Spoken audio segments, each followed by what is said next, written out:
Hello, ladies and gentlemen, and all the core gamers out there. CAJman777 here, welcoming you to episode 24 of Monster Hunter Double Cross today.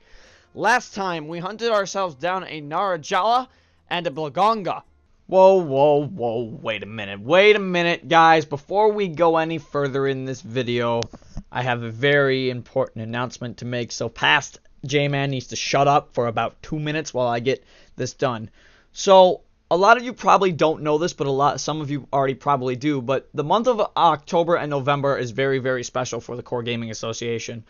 Out of the technically 9 members we have, you only see 7 in the videos most of the time. Out of technically the 9 members we have, 4 of them have birthdays in these 2 coming months. Some of them have already passed. Some of them are yet to come. So what I want to do is I want to take this opportunity and I want to give a quick thank you and shout out.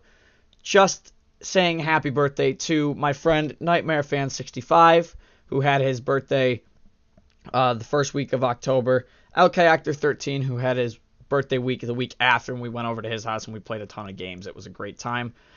And I want to give a very special happy birthday to Brian, one of our moderators in the Core Gaming Association, who's very good friends with Cam, and in turn he's very good friends with us.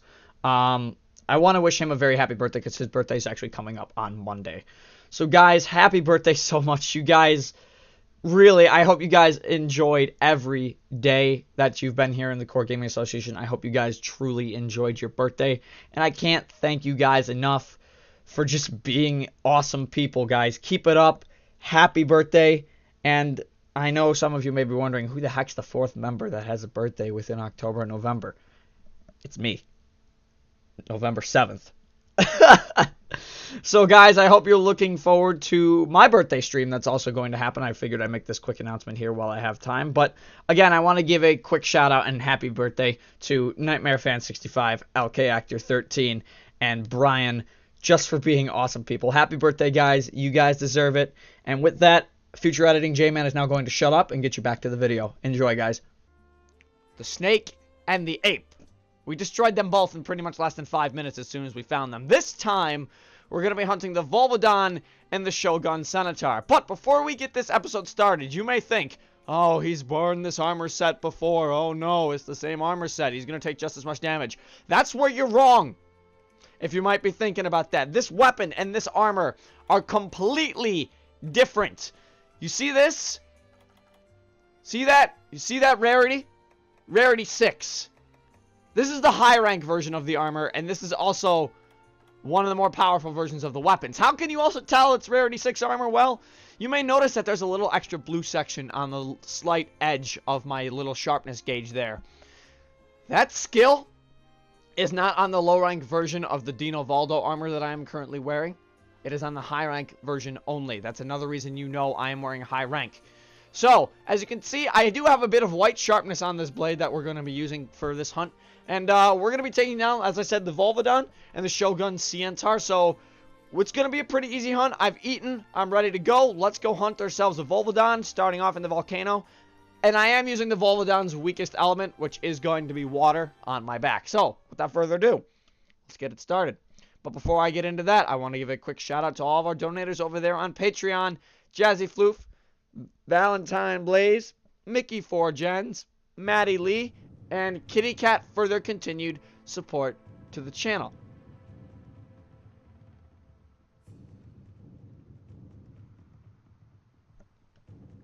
Oh,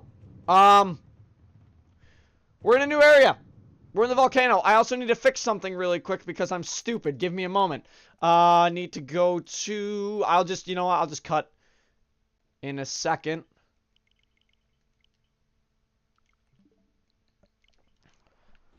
I had to adjust my screen size. I apologize about that. I totally forgot it was when I went over to my friend's place. We went over to LK's. We had to lower my screen size a little bit, and I forgot to reset it back. So I've done that. I fixed it. Now the screen should be bigger for you guys, and it should be the right size. You know what? Forget it. I won't cut it.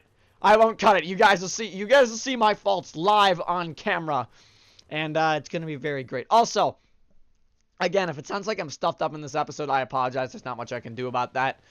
I am getting a bit of allergies, but there he is! The Volvodon. the last monster that is going to have the theme of the bears, which is the Azoros, the Lagombi, and the Volvodon himself. I am indeed a Brave style longsword for this hunt as well. Figured I might as well start it off with a very easy thing, and he does no damage to me. It's kind of ridiculous. So, Volvodon, he's an armadillo-like bear. He can roll up into a ball to create, to kind of armor himself up a little bit. Unfortunately, it does leave him wide open, weak to attacks. He does have a sweeping claw strike like all the bear creatures do. He also has a very long tongue, and this new attack that I like to call the Stank Bomb, because if you get hit by the Stank Bomb, you lose your ability to use certain items. Specifically, you lose the ability to use healing items. In order to get rid of the Stank Bomb, you can let it go away naturally, or you can use a deodorant to clear yourself of the stank. And unfortunately, Volvodon, he's not that strong, but he does have a very long tongue. He's kind of like an anteater armadillo mixed with a bear. It's really cool, and I'm just going to stay in Brave Dodge here so I don't get hit with the Stank Bomb. We do not like being hit by the Stank Bomb. You don't want to be hit by the Stank Bomb. Obviously, losing healing is something I don't want to be doing on this hunt, but at the same time, I'm using a high-rank version of this weapon, and we just lost sharpness for the first time on this weapon, and we've already broken a bunch of parts on the Volvodon. So what I'm going to do is right here, if I don't get hit, I didn't get hit, perfect timing. I'm going to roll to the side here. That attack right there is actually the paralysis shot that Volvodon does have. Do be aware that Volvodon does have a paralysis shot, and it will cut you down. And Volvodon, already less than 2 minutes, is trying to get away from me, but I'm not going to let that happen. I mean, I'm going to let it happen because the area he's going to flee to is right here, and then, you know, the moment we enter the next area, Volvodon will die. Essentially, because, you know, Volvy's, he's pretty weak. He's not that tough of a monster to fight. If he'd like to come through here, we can just, you know, finish him off. I'm not even going to drink a cool drink. We're just going to finish him off right now. Right here. That's going to miss him. All right, that's okay. He tried to be stylish and roll backwards on me. That's unfortunately not going to work. And looks like we're going to get a cat boost as well. And stop doing that. You know what? Come at me. Get wrecked. The power of the Brave style counter hits is too strong, and there goes Volvodon. Yup. I told you guys, Volvodon's easy. As long as you have a water weapon, it's a joke. You just gotta be aware of his claw swipes, and he can, like, he has this one attack where he turns into his armadillo ball and bounces around, but the bounce pattern is always a zigzag. It will never change. So, like, he's a really easy monster to learn. Like, all the bear monsters are the easy ones to learn. He has the most health out of all of them. Doesn't seem like he had a lot of health, but that's because I have a weapon that is just prime for picking this guy off. I mean, you could see the stats on this weapon. If I go here, 170 base damage with 24 water element, with a +2 sharpness and 10 affinity, which is, affinities are critical hit rate. 10%. It's very easy. And then you can see the defense on this armor. It's 84 all around. And I've got slots for days pretty much. So I have not only speed sharpening back on the set, but I have grinder, sharp, and sharpness +2. I have some really good skills on the set. But anyways, guys, I will see you back in the village when we go hunt the Shogun Centaur. Why does Kikoto Village have a request for me? That doesn't matter. Anyways, what we're going to do here is I'm going to actually equip for the hunt coming up, and we're going to be wearing, or equipping, the next MHXX blade. Yeah, that's right, the high-rank MHXX blade. Going to stick with the armor I'm in, though, not going to really bother using the chain critical. And let's eat up and hunt ourselves a Shogun Centaur. Where is that food boost? It's right here. It was the one below it, but that's fine. I should still get the boost. I did get the boost. Perfect. Nice. Okay, good. I just gotta put my stuff away, and then we can go hunt the Shogun Centaur. Now, obviously, before we hunt the Shogun Centaur, obviously, his two weaknesses in order are going to be thunder and ice. So if you have a thunder or ice weapon, they are even. He's evenly weak to both elements. So if you do pick one of those weapons, you will be really good off. At this point, you might not have the MHXX armor. Obviously, you won't if you're only sticking with the single player. And it's a capture hunt.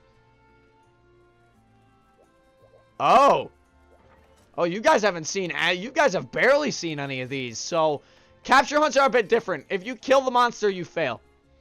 But, I mean, that shouldn't be a problem with me. I am an expert Monster Hunter player. I shouldn't kill it, I don't think. But we'll get right into it. I think we're fighting it in the marshlands as well, so we should be good to go. Now, unlike the brethren of the Shogun Centaur, the Dynamo Hermitar, unlike the Daimyo Hermitar, the Shogun Centaur, or Centaur, is more offensive-based rather than defensive-based. And you'll notice that with the status that the Shogun will inflict, and I will explain it as we go through the hunts. And I need to track it down first, because I actually totally forget where it starts in the volcano. Is that wrong? I would think that's wrong, right? If I totally forget what a monster starts off being tracked in a volcano. We are going to have to cool drink up for this hunt, though, I do believe. So, that's not really that much of a problem. I think it might start in 3. So, I think I'm going to have to go across here.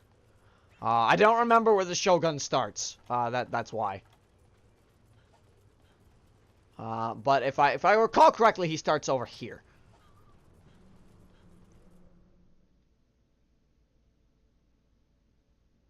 No? Okay, not here.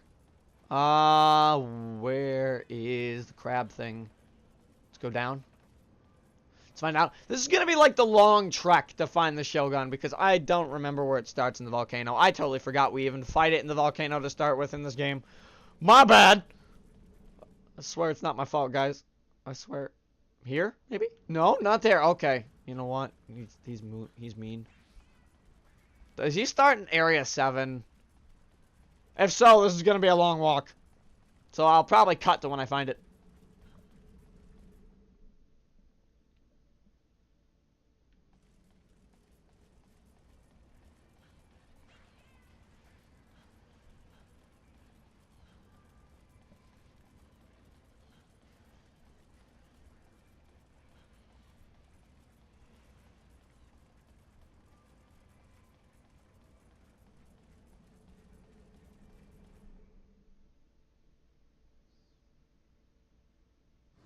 Oh, here he is. The Shogun Centaur. As you notice, he doesn't have a massive claw on the front of his hands. He's got 2 little blade-like inserts. Those are actually going to be blades for the Shogun Centaur. And as I've previously stated, Shogun fights more offensively than his brethren. He will be hyper-aggressive. And the status he just inflicted me with, you may have noticed after I got hit, there was 3 little small blade marks that appeared on my hunter. And you just saw it again right there as I took a little bit of hit. If you take too many of those hits, you will suffer something known as bleed damage. Now, what is bleeding damage? Well, bleeding damage is a status that affects you specifically when you're moving. There are 2 ways to... Essentially, it will drain your health as you take more and more damage. It drains your health when you move around. That's what bleed damage does. However, something to note about bleed status. There are 2 ways to get rid of it. One, you can sit in place and wait. But you have to crouch down, so you have to put your weapon away, press the B button, and crouch down. You have to...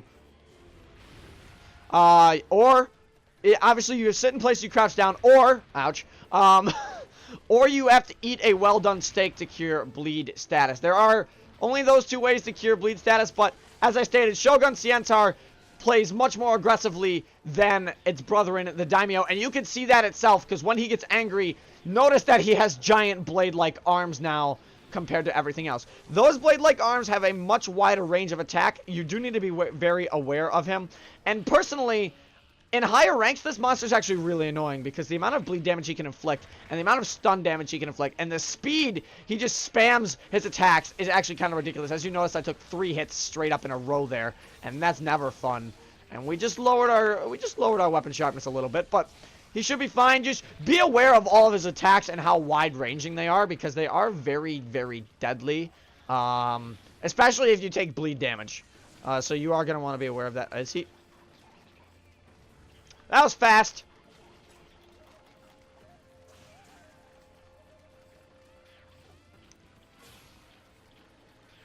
Pretty sure that was him limping. I'm almost positive that was him limping. Step backwards. Step back. There you go. Yep, that was him limping. I knew it. I knew it was. See that? You see what these weapons can do? Do you see what these weapons can do? I mean, obviously, like I said, he's just a much more aggressive Daimyo Hermitard. Just stay away from his wide-ranging attacks. Try not to get hit with his bladed arms as well. Obviously, playing Bushido style or Adept is Bushido/Adept is great. Brave style is also a good option, but any weapon that can block, you also have a very good option with this. That's it. That's 2 monsters. I mean, it wasn't a tough episode. I'm just like, oh, they're limping. Oh, that was fast. So I'm just like, you know, that was great. If I did any more damage to it, I guarantee you probably one more Spirit Blade combo might have killed it. Just because the low rank monsters that we're fighting right now aren't very strong compared to the weapons I have. The weapons I have are ridiculous. And with that, we are actually going to get our next urgent quest as well. Oh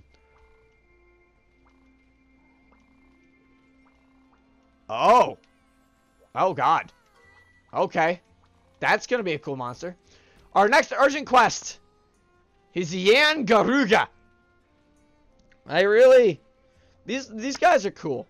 I like Garugas. I think they're really neat monsters. But that's going to be our next urgent quest. So, that's what we're going to be doing in the next episode. So I hope everybody enjoyed this episode of Monster Hunter Double Cross. I know it was a fast one, but that's because my character is now overpowered as all heck along with his weapons. So, I hope you guys enjoyed once again. And until then, this is CAJ Man 777 signing off. Stay safe, everybody.